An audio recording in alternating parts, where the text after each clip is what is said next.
ভোটের অধিকার নিশ্চিত করতে না পারলে জনগণের রাজনৈতিক ও অর্থনৈতিক মুক্তি সম্ভব নয় বলে মন্তব্য করেছেন বিএনপির ভারপ্রাপ্ত চেয়ারম্যান তারেক রহমান। বিএনপির ৩১ দফা জনসম্পৃক্ততা বিষয়ক এক প্রশিক্ষণ কর্মশালায় দেয়া বক্তব্যে তিনি এ মন্তব্য করেন। তারেক রহমান বলেন, দুর্নীতি নিয়ন্ত্রণ করতে পারলে অনেক ক্ষেত্রেই অর্থ সাশ্রয় করা সম্ভব। তিনি বলেন, উঠান বৈঠকের মাধ্যমে তৃণমূল পর্যায়ে জনগণকে সচেতন করতে হবে, যাতে করে জনপ্রতিনিধিরা জবাবদিহিতার আওতায় থাকে। Yusuf Ali report. Diploma engineers ইনস্টিটিউশনে রাষ্ট্র কাঠামো মেরামতের ৩১ দফা ও জনসম্পৃক্ততা বিষয়ক প্রশিক্ষণ কর্মশালার আয়োজন করে বিএনপি। অনুষ্ঠানে দলের ভারপ্রাপ্ত চেয়ারম্যান তারেক রহমান বলেন, ক্ষমতার লোভ না করে জনগণকে তাদের অধিকার ফিরিয়ে দিতে কাজ করতে হবে। একটি দেশের রাজনীতি যদি রুগ্ন হয়, সেই দেশের অর্থনীতি রুগ্ন হতে বাধ্য, এবং সেই দেশের অর্থনীতি যদি রুগ্ন হয়, রাজনীতি যদি রুগ্ন হয়, তাহলে সেই দেশের শিক্ষা, সেই দেশের স্বাস্থ্য, সেই দেশের বিচার ব্যবস্থা, সেই দেশের প্রশাসন সবকিছু রুগ্ন হয়ে যাবে। মানুষ কোনো সুফল কোনোভাবেই পাবে না। কাজেই প্রথম কাজ হচ্ছে আমাদের দেশের মানুষের রাজনৈতিক অধিকারকে প্রতিষ্ঠিত করা। তিনি বলেন, রাজনৈতিক নেতাদের জনগণের কাছে জবাবদিহিতার বিষয়টিও নিশ্চিত করতে হবে। জনগণের রাজনৈতিক এবং অর্থনৈতিক মুক্তি দুটোই দরকার। তাহলে যেই সংস্কারই করি, যাই করি আমরা, কোনোটিই কাজে লাগবে না। জবাবদিহিতা তৈরি করতে হবে। যার যা ইচ্ছা করে চলে যাবে সেটি করা যাবে না। সেটা যেই হোক, সরকার হোক, বিরোধী দল হোক, যে কোনো রাজনৈতিক দল হোক, রাজনৈতিক কর্মী হোক, উপজেলার চেয়ারম্যান হোক, পৌরসভার চেয়ারম্যান হোক, কাউন্সিলর হোক, মেম্বার হোক, যেই হোক না কেন, প্রত্যেকের একটি জবাবদিহিতা থাকতে হবে জনগণের কাছে। অনিয়ম দূর করতে পারলে দেশকে সামনের দিকে এগিয়ে নেওয়া সহজ হবে বলে মনে করেন বিএনপির ভারপ্রাপ্ত চেয়ারম্যান। দুর্নীতিকে যদি আমরা নিয়ন্ত্রণ করতে পারি, সেক্ষেত্রে আমরা অনেক অর্থের সাশ্রয় করতে পারবো, যেগুলো আমরা শিক্ষা, যেগুলো আমরা স্বাস্থ্যের পিছনে ব্যয় করব। জাতিকে শিক্ষিত করতে শিক্ষার উপর গুরুত্ব দিতে হবে বলেও মনে করেন তিনি। প্রাইমারি শিক্ষার উপরে আমাদেরকে সবচাইতে বেশি জোর দিতে হবে। প্রাইমারি শিক্ষকদের উপরে আমাদের জোর দিতে হবে। তারেক রহমানের নামের পাশে কোনো বিশেষণ না লাগাতে দলীয় নেতাকর্মীদের নির্দেশনাও দেন বিএনপির ভারপ্রাপ্ত চেয়ারম্যান। আজকের পর থেকে দয়া করে আমার নাম যখন কেউ বলবেন, কেউ দেশনায়ক, রাষ্ট্রনায়ক, এই কথাগুলো দয়া করে কেউ ব্যবহার করবেন না আমার নামের সাথে। ইউসুফ আলী, মাই টিভি, ঢাকা। ইসি গঠন করে দ্রুত নির্বাচন না দিলে রাজনৈতিক সমস্যা বাড়তে পারে বলে মন্তব্য করেছেন বিএনপির মহাসচিব মির্জা ফখরুল ইসলাম আলমগীর। আর স্থায়ী কমিটির সদস্য ডক্টর আব্দুল মঈন খান বলেছেন, জনগণের ভোটে ক্ষমতায় এলে বিএনপি দেশ শাসন নয়, সবাইকে সাথে নিয়ে পরিচালনা করবে বলে জানিয়েছেন। রাজধানীতে আলাদা অনুষ্ঠানে বিএনপি নেতারা এসব কথা বলেন। ইউসুফ আলীর আরেকটি রিপোর্ট। ঐতিহাসিক বিপ্লব ও সংহতি দিবস উপলক্ষে জাতীয় প্রেস ক্লাবে আলোচনা সভার আয়োজন করে সম্মিলিত পেশাজীবী পরিষদ। নিরপেক্ষ সরকারের অধীন জাতীয় নির্বাচন হবে। সভায় বিএনপির মহাসচিব মির্জা ফখরুল ইসলাম আলমগীর বলেন, আওয়ামী লীগের একদলীয় শাসন হটাতে রাজনৈতিক দলগুলো ব্যর্থ হলেও ছাত্ররা সফল হয়েছে। আমরা তো প্রতিরোধ করে তুলতে পারিনি সেইভাবে। মিটিং করেছি, আন্দোলন করেছি, সবকিছু করেছি, কিন্তু ফাইলের ধাক্কা দিয়ে তাকে সরাতে পারিনি। শেষ মুহূর্তে এই ছেলেরা, এটা স্বীকার করতেই হবে আমাদের, যে তারা কিন্তু ফাইনাল গোলটা তারা দিয়েছে। এই থেকে মেনে নিয়েই কিন্তু আমাদের সামনের দিকে যেতে হবে। অন্তর্বর্তীকালীন সরকার আমাদের তৈরি করা, আমরা সমর্থন দিয়েছি, ছাত্ররা হচ্ছে ডক্টর ইউনূসকে দিয়েছে, আমরা সবাই খুশি হয়েছি, তাই না? যে একদম সম্পূর্ণ নিরপেক্ষ যোগ্য মানুষকে দেওয়া হয়েছে। একটা জিনিস আমাদের স্বীকার করতে হবে, এদের কারণে কিন্তু আমরা রাজনৈতিক অভিজ্ঞতা নেই। গণতন্ত্রের পথ সুসংহত করতে দ্রুত নির্বাচন দেওয়ার দাবি করেন তিনি। সরকারের লোক যারা আছেন তারা অনেক সময় অনেক রকম কথা বলছেন, কথা বলে বিভ্রান্তি সৃষ্টি করছেন। ফোকাস একটাকে করুন, সেই ফোকাসটা হচ্ছে ইলেকশন কমিশনকে ঠিক করে, প্রশাসনকে ঠিক করে, বিচার ব্যবস্থাকে ঠিক করে নির্বাচনের দিকে যান। আমরা বলছি দ্রুত নির্বাচন দ্রুত করো। কেন বলছি? বিএনপি ক্ষমতা যাওয়ার জন্য নয়, আমরা বলছি নির্বাচনটা দ্রুত না হলে এই সমস্যাগুলো বাড়বে, অন্যান্য সমস্যা বাড়বে। এখন আপনার যারা গণতন্ত্রকে ধ্বংস করতে চায়, বাংলাদেশের আপনার যে স্টেবিলিটি নষ্ট করতে চায়, তারা মাথা চাড়া দিয়ে উঠছে। ডিপ্লোমা ইঞ্জিনিয়ার্স ইনস্টিটিউশনে রাষ্ট্র কাঠামো মেরামতের ৩১ দফা ও জনসম্পৃক্ততা বিষয়ক প্রশিক্ষণ কর্মশালায় বিএনপির স্থায়ী কমিটির সদস্য ডক্টর আব্দুল মঈন খান বলেন, কোনো একক ব্যক্তি নয়, ১৮ কোটি মানুষের মধ্যে যারা গণতন্ত্রে বিশ্বাস করেছে তারাই জুলাই আগস্ট বিপ্লবের মহানায়ক হয়েছে। ইনশাআল্লাহ আল্লাহর রহমতে যদি জনগণ আমাদের ভোট দেয়, আমরা যে প্রতিশ্রুতি দিয়েছি সেই প্রতিশ্রুতি অনুযায়ী জনগণের কল্যাণে এই 31 দফা সংস্কার ইনশাআল্লাহ আমরা সম্পাদন করব আমাদের জনাব তারেক রহমান সাহেবের নেতৃত্বে। ইউসুফ আলী, মাই টিভি, ঢাকা। করব না এখানে। আইন বিচার ও সংসদ বিষয়ক উপদেষ্টা ডক্টর আসিফ নজরুল বলেছেন, খুব প্রয়োজনীয় কিছু সংস্কার করে যত দ্রুত সম্ভব নির্বাচন দেবে সরকার। দুপুরে নিজ মন্ত্রণালয়ের সম্মেলন কক্ষে এক সংবাদ সম্মেলনে তিনি কথা বলেন। তিনি জানান, 1 জুলাই থেকে 5 আগস্ট পর্যন্ত সব ফৌজদারি মামলা বাতিল করা হবে। উপদেষ্টা বলেন, আন্তর্জাতিক অপরাধ আইন সংশোধন অধ্যাদেশ বুধবার উপদেষ্টা পরিষদের বৈঠকে তোলা হবে। সাইদুর রহমান আবিরের রিপোর্ট। অন্তর্বর্তীকালীন সরকারের 100 দিন উপলক্ষে নিজ মন্ত্রণালয়ের সভাকক্ষে সংবাদ সম্মেলন করেন আইন বিচার ও সংসদ বিষয়ক উপদেষ্টা ডক্টর আসিফ নজরুল। অনেক শ্রম দিতে হয়েছে। সংবাদ সম্মেলনে উঠে আসে আইনি বিভিন্ন বিষয়। গণমাধ্যম থেকে প্রশ্ন আসে চলমান মামলা প্রসঙ্গে। ঢালাও মামলা হচ্ছে, সরকার কিন্তু মামলা করছে না, ব্যক্তি পর্যায়ে ঢালাও মামলা হচ্ছে, মামলার নামে আপনার বাণিজ্য করা হচ্ছে, হয়রানি করা হচ্ছে। যারা হয়রানির শিকার হচ্ছে তাদের জন্য বিরাট একটা প্রতিকারের সুযোগ সৃষ্টি হবে এই সকল আদালতে সরকারি প্রকৌশলী আপনার রিক্রুট করার মাধ্যমে। ছাত্র জনতার আন্দোলনের সময় সব ফৌজদারি মামলা বাতিল করা হবে বলেও জানান তিনি। তুলে ধরেন ডিজিটাল সিকিউরিটি আইন বাতিল করে নতুন আইন করার পরিকল্পনা। উপদেষ্টা পরিষদের আমরা সাইবার সিকিউরিটি অ্যাক্ট বাতিল হবে আপনাদের বলেছি। বাতিল হওয়ার সাথে সাথে এই আইনের অধীনে যে সমস্ত স্পিচ অফেন্সের, কথা বলার অপরাধে স্পিচ অফেন্স হয়রানিমূলক ছিল এই মামলাগুলা, সেই মামলাগুলা একসাথে রহিত হয়ে যাবে বা উইথড্রন হয়ে যাবে। এটা আমরা আমাদের যারা আইন মন্ত্রণালয়ের কাজ আমরা করে দিয়েছি, এটা তথ্য প্রযুক্তি মন্ত্রণালয়ের কাছে আছে। এই আইনটা বাতিল হওয়ার সাথে সাথে সাইবার সুরক্ষা আইন নামে একটা আইন করা হবে, যেখানে কম্পিউটার এবং হ্যাকিং রিলেটেড অফেন্সগুলোর বর্ণনা থাকবে। উপদেষ্টা বলেন, আন্তর্জাতিক অপরাধ আইন সংশোধন অধ্যাদেশ আগামীকাল উপদেষ্টা পরিষদের বৈঠকে তোলা হবে। অধ্যাদেশ পাশ হলে সে অনুযায়ী কার্যক্রম শুরু হবে। আপিল বিভাগ ও হাইকোর্ট বিভাগে বিচারক নিয়োগে নতুন আইন করা হবে বলেও জানান আসিফ নজরুল। বলেন, সংস্কার কমিশনের রিপোর্ট পাওয়ার পর রাজনৈতিক দলগুলোর সাথে আলোচনা শুরু হবে। এটা হচ্ছে হাইকোর্ট বিভাগ এবং আপিল বিভাগে বিচারক নিয়োগ নিয়ে আপনারা জানেন বিভিন্ন সময় সরকারের আমলে অনেক অভিযোগ উত্থাপিত হতো। এটাকে অ্যাড্রেস করার জন্য আমরা একটা আইন প্রণয়নের চেষ্টা করছি। এ ব্যাপারে পরামর্শ নেওয়ার জন্য আমি আমাদের বিচার বিভাগীয় সংস্কার কমিশনের কাছে গিয়েছিলাম, ওনারাও আমাদের সাহায্য করছেন। প্রতিটি মানুষ যাতে সঠিক বিচার পান সে বিষয়টি নিশ্চিত করতে কাজ করা হচ্ছে বলেও জানানো হয় সংবাদ সম্মেলনে। সাইদুর রহমান আবির, মাই টিভি, ঢাকা। অদ্ভুত ব্যাপার। নির্বাচন ব্যবস্থা সংস্কার কমিশনের প্রধান ডক্টর বদিউল আলম মজুমদার বলেছেন, কমনওয়েলথ নির্বাচনে সহায়তা করতে আগ্রহী। তারা চান দেশে একটি সুষ্ঠু ও নিরপেক্ষ নির্বাচন অনুষ্ঠিত হোক।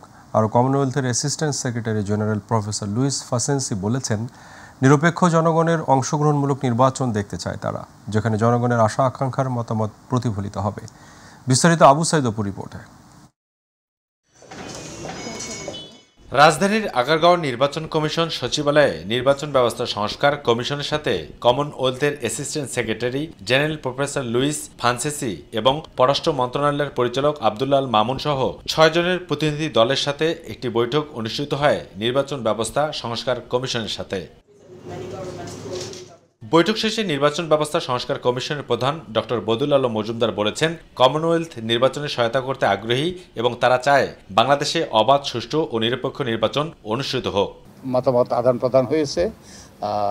তো ওনারা চাচ্ছেন যে আমাদের দেশে একটা সুষ্ঠু নিরপেক্ষ নির্বাচন হোক এবং এই নির্বাচন সুষ্ঠু নিরপেক্ষ নির্বাচন নিশ্চিত করার ব্যাপারে ওনারা সহায়তা করতে চান। এরপর সাংবাদিকদের সাথে কথা বলেন Commonwealth assistant secretary general professor Luis Franceschi. তিনি বলেন, নিরপেক্ষ ও জনগণের অংশগ্রহণমূলক নির্বাচন দেখতে চায় তারা, যেখানে জনগণের আশা আকাঙ্ক্ষার মতামত প্রতিফলিত হবে। আমরা চাই বাংলাদেশে একটি অবাধ, সুষ্ঠু নির্বাচন হোক, যেখানে জনগণের আশা আকাঙ্ক্ষার প্রতিফলন ঘটবে। আর সেক্ষেত্রে কমনওয়েলথ সবসময় পাশে আছে। এ সময় নির্বাচন ব্যবস্থা সংস্কার কমিশনের অন্যান্য সদস্যরাও উপস্থিত ছিলেন। আবু সাইদ অপু, মাই টিভি, ঢাকা। প্রধান উপদেষ্টা ডক্টর মোহাম্মদ ইউনূস বলেছেন, পালিয়ে যাওয়া সাবেক প্রধানমন্ত্রী শেখ হাসিনাকে ভারত থেকে ফিরিয়ে আনার চেষ্টা চালাবে বাংলাদেশ। তিনি আরও বলেন, নির্বাচনে হাসিনার আওয়ামী লীগের অংশগ্রহণের ব্যাপারে তার কোনো আপত্তি নেই। প্রধান উপদেষ্টা অধ্যাপক ডক্টর মোহাম্মদ ইউনূস ভারতের দ্য হিন্দু পত্রিকাকে কথা বলেন। এ সময় অধ্যাপক ইউনূস তার সরকারের 100 দিনের কাজের যৌক্তিকতা তুলে ধরেন। তিনি দৃঢ়ভাবে মৌলবাদের উত্থান এবং দেশের হিন্দু এবং অন্যান্য সংখ্যালঘুদের নিরাপত্তা নিয়ে উদ্বেগকে প্রোপাগান্ডা হিসেবে অভিহিত করেন। ঢাকায় প্রধান উপদেষ্টার বাসভবন যমুনায় দেয়া ওই সাক্ষাৎকারে সোমবার হিন্দুর অনলাইন সংস্করণে প্রকাশ করা হয়েছে। বৈষম্য বিরোধী আন্দোলনে চলাকালে ছাত্র জনতার মিছিলে রাজধানী নিউ মার্কেট এলাকায় ব্যবসায়ী আব্দুল ওয়াদুদকে গুলি করে হত্যার অভিযোগ করা মামলায় গ্রেপ্তার সাবেক খাদ্যমন্ত্রী কামরুল ইসলামের 8 দিনের রিমান্ড মঞ্জুর করেছেন আদালত। সকালে তাকে আদালতে হাজির করে 10 দিনের রিমান্ড চেয়ে আবেদন করে পুলিশ। রাষ্ট্র আসামি পক্ষের শুনানি শেষে ঢাকার অতিরিক্ত চিফ মেট্রোপলিটন ম্যাজিস্ট্রেট জিয়াউদুর রহমান তার 8 দিনের রিমান্ড মঞ্জুর করেন। গত 19 জুলাই নিউ মার্কেটের 1 নম্বর গেটের সামনে গুলিতে নিহত হন ব্যবসায়ী আব্দুল ওয়াদুদ। এ ঘটনায় সাবেক প্রধানমন্ত্রী শেখ হাসিনা, ওবায়দুল কাদের সহ 130 জনের বিরুদ্ধে হত্যা মামলা করা হয়। উনি ফ্রিডম ফাইটার ছিলেন সেটাও বলেছেন এবং ওনার বিরুদ্ধে যে অভিযোগ আনা হয়েছে সেই অভিযোগগুলো ভিত্তিহীন এবং মিথ্যা এবং উদ্দেশ্য প্রণোদিতভাবে সেই কথাগুলো উনি সাবমিশনে বলেছেন। বিজ্ঞ আদালত আসামি পক্ষের আইনজীবীদের কথা শুনেন, রিমান্ড বাতিলের প্রার্থনা করেন তারা এবং জামিন শুনানি করেন। বিজ্ঞ আদালত সন্তুষ্ট হয়ে 8 দিনের রিমান্ড মঞ্জুর করেন। আওয়ামী লীগকে গণহত্যার বিচার না হওয়া পর্যন্ত নির্বাচনে অংশগ্রহণ করতে দেয়া হবে না বলে জানিয়েছেন বৈষম্য বিরোধী ছাত্র আন্দোলনের কেন্দ্রীয় সমন্বয়ক সার্জিস আলম। ক্ষমতাচ্যুত স্বৈরাচারের দল আওয়ামী লীগ আগামী নির্বাচনে অংশগ্রহণ করবে কিনা এমন প্রশ্নে আলোচনা প্রসঙ্গে সামাজিক যোগাযোগ মাধ্যমে এই মতামত জানিয়েছেন তিনি। সম্প্রতি ভারতীয় সংবাদ মাধ্যম দ্য হিন্দুকে দেয়া এক সাক্ষাৎকারে আওয়ামী লীগ নির্বাচনে অংশ নিতে পারবে কিনা এমন প্রশ্নের জবাবে অন্তর্বর্তী সরকারের প্রধান উপদেষ্টা ডক্টর মোহাম্মদ ইউনূস বলেছেন, আমরা রাজনৈতিক দল সম্পর্কে সিদ্ধান্ত নিতে চাইনি। এ বক্তব্যের পরেই শুরু হয় আলোচনা সমালোচনা। এ সময় সার্জিস আলম আরও বলেন, প্রয়োজনে দ্বিতীয় অভ্যুত্থান হবে।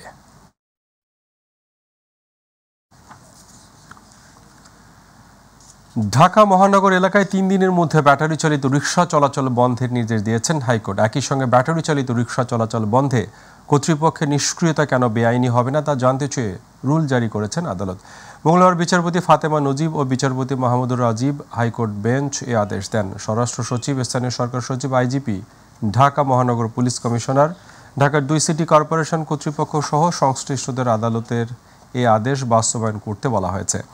বৃহত্তর ঢাকা সিটি কর্পোরেশন প্যাডেল চালিত রিকশা মালিক ঐক্য জোটের সভাপতি জহুরুল ইসলাম মাসুম ও সাধারণ সম্পাদক মোহাম্মদ মুমিন আলী এ বিষয়ে রিট দায়ের করেন। সরকারি প্রাথমিক বিদ্যালয়ের সহকারী শিক্ষক পদে তৃতীয় ধাপে 6531 জনের নিয়োগপত্র প্রদানের সিদ্ধান্ত স্থগিত করেছেন হাইকোর্ট। মঙ্গলবার বিচারপতি ফাতেমা নজিব ও বিচারপতি মাহমুদুর রাজীব হাইকোর্ট বেঞ্চ এই আদেশ দেন।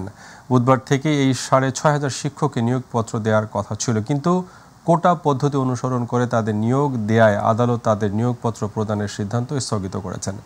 সরকারি প্রাথমিক বিদ্যালয়ের সহকারী শিক্ষক নিয়োগ পরীক্ষায় ঢাকা ও চট্টগ্রাম বিভাগের তৃতীয় ধাপে চূড়ান্ত ফলাফল প্রকাশ করা হয় গত 31 অক্টোবর। এতে 6531 জন প্রার্থী উত্তীর্ণ হয়েছেন।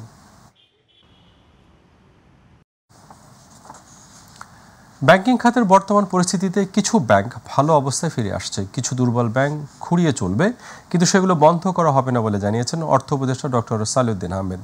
অর্থ মন্ত্রণালয়ের সমসাময়িক বিভিন্ন বিষয় নিয়ে আয়োজিত সংবাদ সম্মেলনে তিনি কথা বলেন। উপদেষ্টা জানান, বাংলাদেশের আর্থিক খাতের আইন দুর্বল নয়, ব্যাংকগুলো সঠিকভাবে মেনে না চলা ও কেন্দ্রীয় ব্যাংক সঠিকভাবে দায়িত্ব পালন না করার জন্য বর্তমান পরিস্থিতি তৈরি হয়েছে। সুশাসনে গুরুত্ব দিয়ে পলিসি তৈরি, পুঁজিবাজার সংস্কারে নতুন নিয়োগ দেওয়া হয়েছে বলেও জানান অর্থ উপদেষ্টা। তারপর ব্যাংকিং সুপারভিশন কমিটি আছে, বাজার যারা আমরা জানি তাদের জন্য বাজার 1, 2, 3 এগুলি সে করতে পারলাম। সাথে সাথে আমাদের নিজস্ব কোম্পানির আইন আছে, ব্যাংক কোম্পানির আইন আছে, বাংলাদেশ ব্যাংক অর্ডার আছে, সেগুলো আমরা পরিপালন করতে চেষ্টা করি। বাংলাদেশে আর্থিক খাত এসব ব্যাংকিং খাতের সবচেয়ে বড় সমস্যা হলো আমাদের প্রুডেন্সিয়াল নর্মস আর ব্যাংকের নর্ম পরিপালন করে। সরকারের সাথে আলোচনার পর 7 দিনের জন্য আন্দোলন স্থগিত করেছেন রাজধানীর তিতুমীর কলেজের শিক্ষার্থীরা। বৈঠকের সিদ্ধান্ত অনুযায়ী সরকারি তিতুমীর কলেজকে বিশ্ববিদ্যালয়ে রূপান্তর করা সম্ভব কিনা তা যাচাই আগামী 7 কর্মদিবসের মধ্যে কমিটি গঠন করা হবে। বিকেলে সচিবালয় তথ্য উপদেষ্টা নাহিদ ইসলাম ও শিক্ষা মন্ত্রণালয়ের কর্মকর্তাদের সাথে বৈঠক করেন আন্দোলনকারীরা। পরে সন্ধ্যার সংবাদ সম্মেলনে শিক্ষার্থীরা এ তথ্য জানায়। এ সময় তারা তাদের চলমান আন্দোলন স্থগিতের সিদ্ধান্তও জানায়। তিতুমির কলেজকে স্বতন্ত্র বিশ্ববিদ্যালয় ঘোষণার জন্য সোমবার থেকে আন্দোলন করছেন প্রতিষ্ঠানটির শিক্ষার্থীরা।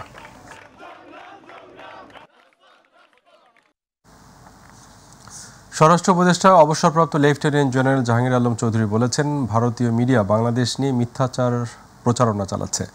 পাকিস্তান থেকে চট্টগ্রাম বন্দরে পণ্যবাহী একটি জাহাজ আসা নিয়ে ভারতীয় মিডিয়া মিথ্যাচার করছে। বাংলাদেশের বন্দরে সব দেশের জাহাজ আসবে, শুধুমাত্র কোনো একটি দেশের জাহাজই বাংলাদেশের বন্দরে আসতে পারবে এমন কোনো বিষয়ে বাংলাদেশ কারো কাছে দায়বদ্ধ নয়। চট্টগ্রামের দামপাড়াস্থ সিএমপি কার্যালয়ে আইন শৃঙ্খলা বাহিনীর কর্মকর্তাদের সাথে বৈঠক শেষে সাংবাদিকদের তিনি এসব কথা বলেন। স্বরাষ্ট্র উপদেষ্টা বলেন, যারা বাংলাদেশের বিরুদ্ধে মিথ্যা প্রচারণা চালায় তারা বাংলাদেশের শত্রু।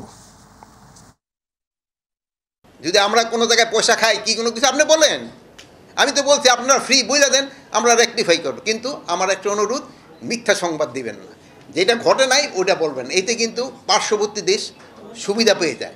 দেখেন যে পার্শ্ববর্তী দেশ, আমাদের মিডিয়ার যে একটা সুনাম আছে, পার্শ্ববর্তী দেশের মিডিয়ার অত সুনাম নাই, যে তারা মিথ্যাই কিন্তু প্রচার করে সবচেয়ে বেশি।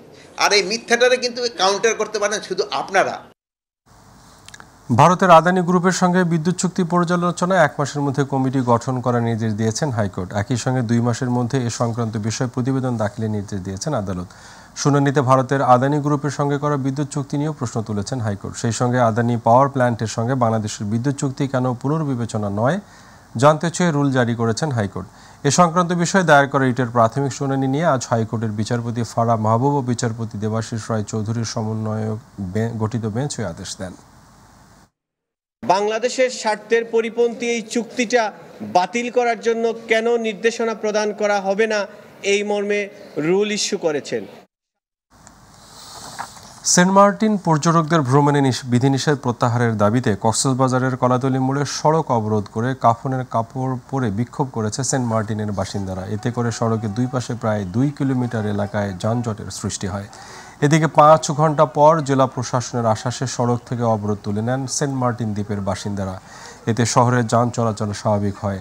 ঘটনাস্থলে গিয়ে কক্সবাজারের অতিরিক্ত জেলা প্রশাসক সার্বিক মোহাম্মদ ইয়ামিন হোসেন সেন্ট মার্টিনের বাসিন্দাদের দাবি সরকারের উচ্চ পর্যায়ে পৌঁছে দিয়ে সমাধানের আশ্বাস দিলে অবরোধ প্রত্যাহার করেন আন্দোলনকারীরা।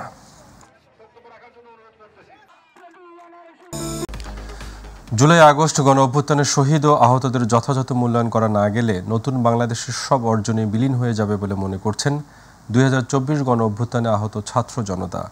জাতীয় অর্থোপেডিক হাসপাতালে মাইটিভিকে দেওয়া সাক্ষাৎকারে তারা এ মন্তব্য করেন। জুলাই আগস্ট আন্দোলনে যারা আহত হয়ে নিজ খরচে চিকিৎসা নিয়েছেন তাদের চিকিৎসা খরচ পরিশোধ করে গণ অভ্যুত্থানের শহীদ পরিবার ও আহতদের সম্মাননা কার্ড প্রদানের মাধ্যমে তাদের পুনর্বাসনেরও দাবিও জানান তারা। জাহিদ আহমেদ বাবুর বিশেষ রিপোর্ট। কর্তৃত্ববাদী সরকার পতনে যেসব দেশপ্রেমিক ছাত্র জনতা জীবন বাজি রেখে আন্দোলন করে আহত হয়েছেন তাদের মধ্যে এখনো অনেকে রয়েছেন চিকিৎসাধীন। 2024-এর জুলাই আগস্টের আন্দোলনে শুধু অনেকেই মারাই যাননি, আহত হয়েছেন অসংখ্য, যাদের অনেকেই ভর্তি হয়েছেন রাজধানীর বিভিন্ন হাসপাতালে। নগরীর পঙ্গু হাসপাতালেও ভর্তি হয়েছেন অনেকেই, কেউ গুলিবিদ্ধ হয়ে, কেউ আবার ভর্তি হয়েছেন গুরুতর আহত হয়ে। নতুন বাংলাদেশের জন্য যেসব অকুতভয় ছাত্র জনতা জীবন বাজি রেখে আন্দোলন করে আহত হলেন, হাসপাতালের 4 দেয়ালের মাঝে তাদের জীবন কাছে যেন এক অনিশ্চিত ভবিষ্যতের পানে। জুলাই আগস্ট গণ অভ্যুত্থান চলাকালে পুলিশ ছাত্রলীগের গুলি থেকে বাদ যায়নি শিশু কিশোরের পাশাপাশি স্বল্প আয়ের মানুষও। সংসারে একমাত্র উপার্জন সক্ষমতা থাকা ব্যক্তিও গুলির শিকার জুলাই আগস্ট আন্দোলনে। হাসপাতালের 4 দেয়ালের মাঝে শুয়ে বসে এমন কঠিন মুহূর্তে তাকে কে দেবে আশা, কে দেবে ভরসা, এমনটাই ভাবছেন তিনি। আমি একজন পেশা কর্মজীবী ড্রাইভার। যেহেতু আমি গুলিবিদ্ধ আহত হয়েছি, আমি আমার কর্মস্থানে যেতে পারতেছি না, ইনকাম নাই। ওই ক্ষেত্রে আমাকে এনজিও থেকে লোন করে আমাকে চিকিৎসা নিতে হচ্ছে। যারা একদম তাজা তরুণ, যারা দেশের অর্থনীতিতে দেশের কাজে এবং দেশকে রিপ্রেজেন্ট করার জন্য সামনে আগায় নিয়ে যাবে, তারাই আজকে বিছানায়। তাহলে পঙ্গু হাসপাতালে এত পেশেন্ট আসে, এই পেশেন্টের ভিতরে তাদেরকে ভালো রাখা এবং আমাদেরকে ভালো রাখা, এটা কিভাবে সম্ভব? সরকার কি করতেছে? আমাদের পুনর্বাসনের ব্যবস্থা করেন, আমাদের সঠিক ট্রিটমেন্টের ব্যবস্থা করেন। আহত এইসব শিক্ষার্থী জনতা নতুন বাংলাদেশের প্রাপ্তি অপ্রাপ্তির নানা দিক তুলে ধরে জানান এই মুহূর্তে তাদের প্রয়োজন উন্নত মানের চিকিৎসা। আমি বড় ছেলে, আমার ছোট বোন ক্লাস 5-এ পড়ে। তো বড় ভাই হিসেবে আমার যতটুকু কর্তব্য ছিল সেটা তো আমি আর পালন করতে পারবো না, কারণ আমি অপায় পঙ্গু। আর আগামী ভবিষ্যৎ আমি নিজেই চোখে একা অন্ধকার দেখতেছি। মানুষের তো হাঁটতেও পারে, যেমন হাতে গুলি খেয়েছে মানুষ হাঁটে। যখন দেখি যে একটা ভাই হাঁটতেছে তখন আর ওই দুঃখ বলার মতো কিচ্ছু নেই। সাইকেল চালিয়ে আসতেছিলাম, বাসায় আসার টাইমে লাগছে।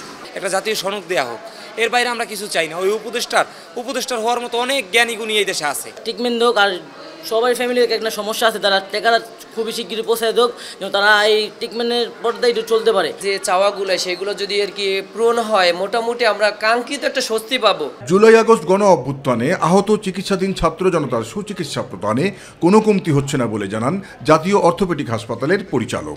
আমাদের যে প্ল্যানে সেই ট্রিটমেন্ট চলতেছিল, সেই প্ল্যানটা আপনি দেখতে পাচ্ছেন, ব্রিটিশ টিম আমাদের এখানে সাথে কনসাল্ট করেছে, ওরা আমাদের সাথে এখানে অপারেশন করেছে, ওদের মতামত আমাদের মতামত। So do you agree with what we are planning for a treatment? All the care you are doing here is appreciated by me. Everything is planned well, and also our patients here, they are doing well. ও যেটা বলতে পারছে সেটা হলো যে ওরা আমাদের প্ল্যানের সাথে সম্পূর্ণ একমত। উন্নত চিকিৎসা আপনি ব্রিটিশ টিম নিয়ে আসছি আমরা, এই দেশ থেকে রোগী গেলে তো ইংল্যান্ডেই যাবে, বাট সেই টিমটা তো আমাদের সরকার নিয়ে আসছে এখানে। চিকিৎসাধীন আহতদের মানসিক প্রশান্তি প্রদানে সংশ্লিষ্ট চিকিৎসকরাও নিয়মিত মনিটরিং করছে বলেও জানান তিনি। মানসিক স্বাস্থ্যটা ঠিক রাখার জন্য আমাদের যে মানসিক হাসপাতালের কনসালটেন্টকে আমরা নিয়ে আসছি। নিটোরের সাথে আমরা কোলাবোরেশনে কাজ করছি। তাদের আসলে দীর্ঘমেয়াদী সাইকোথেরাপির দরকার, তাতে করে তাদের মানসিক জোরটা বেশি থাকবে, তারা মোটিভেটেড থাকবে এবং এতে করে তাদের পরবর্তীতে রিহ্যাবিলিটেশনে অনেক সুবিধা হবে। জাহিদ আহমেদ বাবু, মাই টিভি, ঢাকা। নওগাঁয় বন্ধু মিতালি ফাউন্ডেশনের নামে 5,500 গ্রাহকের প্রায় 600 কোটি টাকার আত্মসাৎকারী প্রধান নির্বাহী নাজিমউদ্দিন তনুকে আগামী 24 ঘন্টার মধ্যে গ্রেপ্তারের দাবিতে মানববন্ধন করেছেন ভুক্তভোগী গ্রাহক পরিবাররা। সকালে কেন্দ্রীয় শহীদ মিনারের সামনে ভুক্তভোগী দরিদ্র মেহনতি মানুষের আয়োজনে এই মানববন্ধন কর্মসূচি পালিত হয়।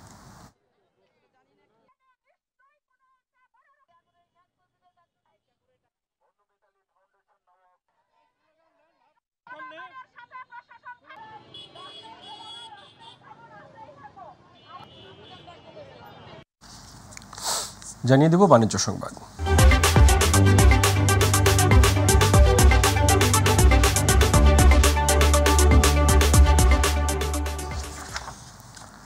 ডলারের মূল্যবৃদ্ধি, সরকারের অবকাঠামো উন্নয়নের স্থবিরতা এবং গ্যাস বিদ্যুৎ সংকটে হুমকির মুখে পড়েছে স্টিল শিল্প বলে জানিয়েছেন এই খাতের ব্যবসায়ী সংগঠনগুলো।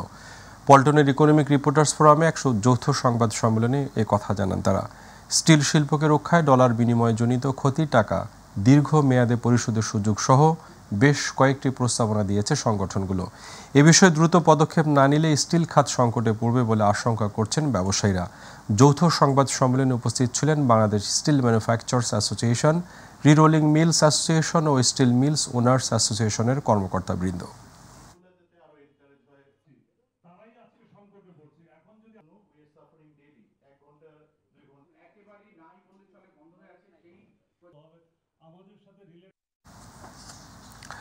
জানিয়ে দেব প্রবাসী সংবাদ।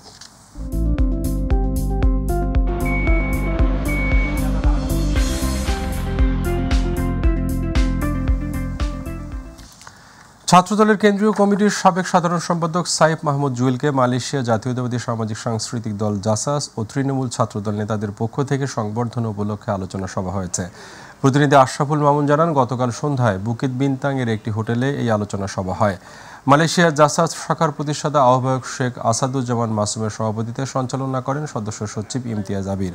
বক্তব্য রাখেন মালয়েশিয়া বিএনপির সহসভাপতি তালহা মাহমুদ সহ সাধারণ সম্পাদক কাজী সালাউদ্দিন ও ফজলুল করিম সোহরাব, সাংগঠনিক সম্পাদক মির্জা সালাউদ্দিন সহ অন্যান্যরা। সভায় উপস্থিত ছিলেন জাসাস মালয়েশিয়ার যুগ্ম আহ্বায়ক মোহাম্মদ ইব্রাহিম আহমেদ, মোহাম্মদ মাহফুজুর রহমান, শাওন আহমেদ সহ অনেকেই।